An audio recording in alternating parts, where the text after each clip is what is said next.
These are my top takeaways from week 10 heading into week 11. Takeaway number 1, Christian McCaffrey. Yeah, he's all the way back. Now, I know he didn't have a huge fantasy game for you. It wasn't bad. I mean, he had 16 PPR points without a touchdown. You'll take that any day of the week. But his usage was right back to the old CMC, the pre-injury CMC. He played 87% of the snaps, which is third most among all running backs. He ran a route on 68% of the dropbacks, which was the second most among all running backs. And he had a 19% target share in this game. Had 6 catches, 7 targets.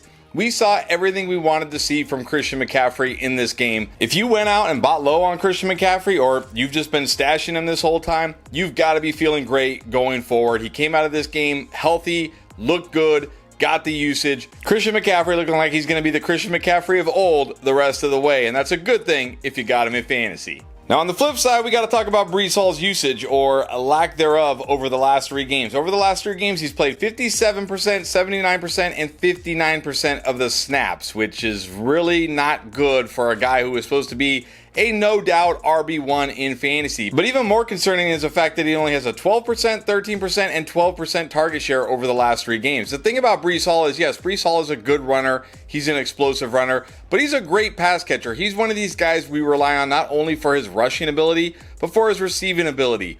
Where has that gone? Oh, I know where it's gone. It's gone to Devontae Adams, who Aaron Rodgers just cannot stop throwing the football to, even though there's no success here. I already went off about this in the panic video. I'm not going to do it again. Just focus on Breece Hall here. You got to be at least a little bit concerned about his usage right now. He has a great rest of season schedule. Breece Hall should absolutely lead you to a fantasy championship this year. But man, if this is the usage he's going to get, that may not be the case. At the same time, I'm not like saying, get rid of Breece Hall, drop Breece Hall, don't start Breece Hall. He's still a good player. He's still getting volume.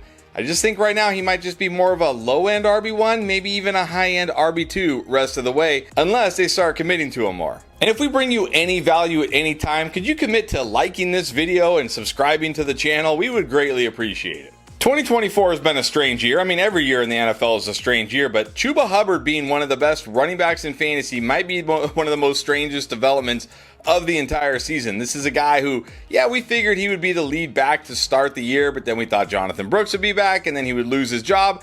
And instead, this guy has been fantastic, just got signed to an extension by the Panthers and went out there and basically rewarded them with one of the best games in week 10, led every running back in rushing yards, led every running back in expected fantasy points. If you took a shot on Chuba Hubbard late in your drafts, or you were able to snag him off of the waiver wire, you may have had the waiver wire late round pickup of the year this year. Chuba Hubbard absolutely looking like a league winner. We still haven't even seen Jonathan Brooks on the field this year. I don't know if we're going to. This is going to be Chuba's job all season long. The only thing that could stop Chuba at this point probably is an injury. Let's hope that doesn't happen. Chuba Hubbard shaping up to be a league winner. And I didn't think I'd say this to start the year, but I think George Pickens also shaping up to be a league winner. In the 3 games with Russell Wilson, who I'm going to talk about later, George Pickens is the wide receiver 3 in fantasy football in PPR scoring. He's averaging over 18 points per game in those 3 games, and he still gets to play the Baltimore Ravens twice, including this week where you have to fire up George Pickens. But even the rest of his schedule isn't that bad. He gets the Bengals, the Browns twice, the Eagles. He does have to finish with the Chiefs, so that could be, a rough spot for him, but that's championship week. You can deal with that when you get to the championship. Right now, George Pickens looking like a potential league winner rest of the season, and I think he's a fantastic buy low. I don't feel like there's a lot of hype with George Pickens right now. I feel like if you went out and tried to get George Pickens, you're not going to get him extremely cheap, but I don't think you're going to have to give up a ton to get George Pickens. Go get George Pickens. This guy has tremendous upside rest of the way and could truly carry your team to the championship. And I'm pretty sure anybody who plays fantasy football knows Jalen Hurts can get at least half a yard on any given week. That is his new customer special on Underdog Fantasy. If you sign up for the first time using promo code ENDGAME, you're going to get that pick. Pair it with any other pick or picks you like. That's an easy way to get a W right there. Plus, you're going to get up to $1,000 in bonus cash that you can use right away to make those picks.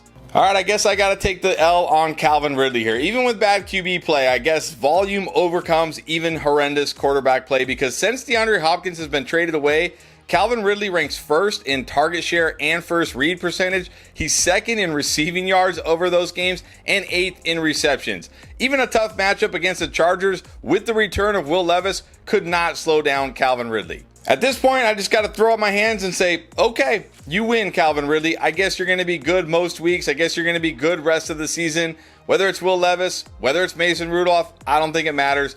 Calvin Ridley, I'm not going to say he's going to be a league winner rest of the season, but I think if you got Calvin Ridley, you should be feeling pretty good right now. He looks like an every week start in fantasy with plenty of upside. Next important takeaway from last week was how the 49ers use these wide receivers with everybody finally healthy and Brandon Ayuk out.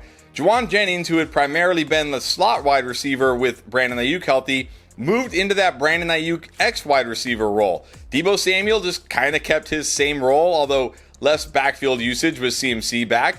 And Ricky Pearsall got more of the slot run. Now, I wouldn't say Ricky Pearsall was the slot wide receiver here. He was moved all over the field. He played the highest slot percentage of any of the wide receivers. So the big takeaway here is, okay, Deebo's going to be Deebo. He's going to do what he does. But this is a huge bump for Jauan Jennings. He is in that Brandon Ayuk role now. This is an extremely valuable role in this 49ers offense.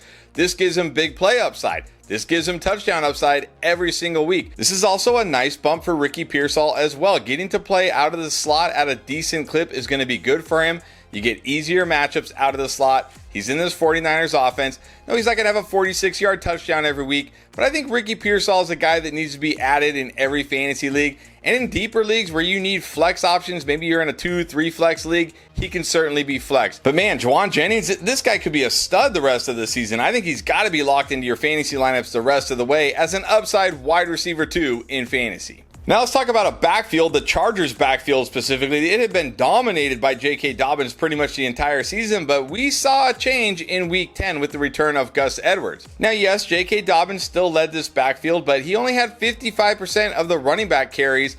And more concerning for J.K. Dobbins, if you have him, is Gus Edwards got 2 carries inside the 10-yard line. And randomly, Hassan Haskins, yeah, remember Hassan Haskins? You probably don't because he hasn't done anything. He got a carry inside the 5-yard line and scored a touchdown. Remember, Haskins played with Harbaugh at Michigan. They have a history here. Gus Edwards back healthy. We know they brought him in for a reason. This is starting to shape up as more of a running back by committee here than just J.K. Dobbins dominating. I've been saying for a couple weeks, I think it's a good time to sell high on J.K. Dobbins if you can.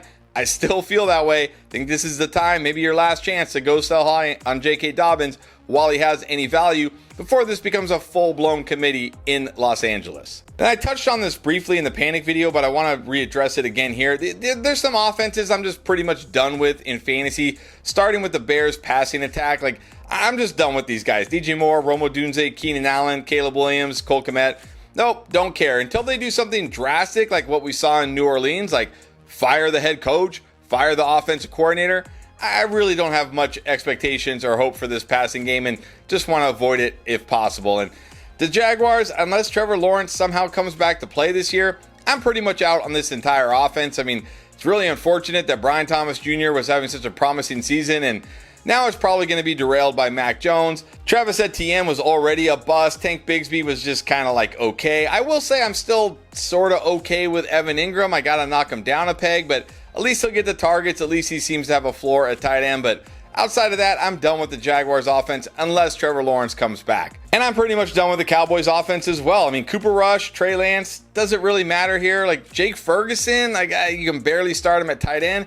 Jalen Tolbert was a nice upside play for a while. Now that's gone. And even CeeDee Lamb, we can't consider this guy a no doubt set and forget wide receiver anymore. In fact, I don't think he's anything more than a flex. I mean, sure, the targets were there, but what good are targets when they're completely empty? So, yeah, these are just 3 offenses I'm just pretty much avoiding in fantasy, if at all possible. And now I started the video by saying, if you stash CMC and held him for 10 weeks, you're feeling pretty good. You probably should feel the same way about TJ Hockenson right now, or if you went out and bought low on him. In his second game back from ACL, he ran a route on 66% of the dropbacks. He had a massive 23% target share. That's huge for a tight end. And he led all tight ends with 72 yards in Week 10. And I don't even think he's 100% back yet. What happens when he's running 80% of the routes? I think this guy is going to be one of those tight ends that you're going to be very happy if you went out and got him or you held on to him.